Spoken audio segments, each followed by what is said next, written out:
এক গ্রামে রাইকা নামের এক মেয়ে থাকত। সে ছিল সাহসী ও কল্পনাপ্রিয়।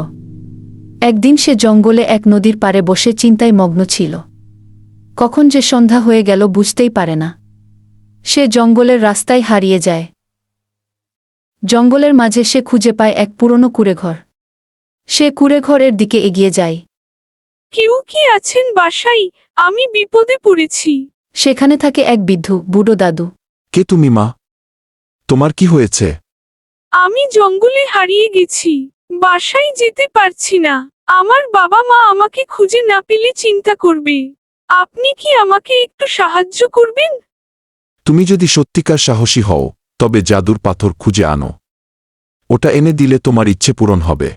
আর ওটা গভীর জঙ্গলে শিয়ালের কাছে আছে। দাদু বলল। রাইকা রাজি হয়। সে গভীর জঙ্গলে গিয়ে দেখে শিয়াল জাদুর পাথর পাহারা দিচ্ছে। রাইকা শিয়ালের কাছে যায় আর তার বিপদের কথা জানায়। শিয়াল শুনে বলল, পাথর চাইলে একটা ধাঁধার উত্তর দিতে হবে। আমি চলি না, হাঁটি না, তবুও সামনে এগিয়ে যাই। আমি কি? রাইকা ভাবে। হঠাৎ তার চোখ পড়ে একটি নদীর উপর। সে উত্তর দেয়, নদী। শিয়াল অবাক হয়ে পাথর দিয়ে দেয়।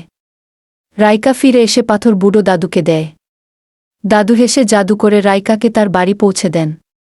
রাইকা তার বাড়ি পৌঁছে মা বাবার কাছে দৌড়ে যায়। তার মা বাবা তাকে দেখে শান্ত হয়। বুদ্ধি, সাহস আর ধৈর্য থাকলে যে কোনো বাধা জয় করা যায়। গল্পটি ভালো লাগলে লাইক, কমেন্ট এন্ড শেয়ার করুন। এমন মজার গল্প পেতে বেল আইকন প্রেস করে সাথেই থাকুন।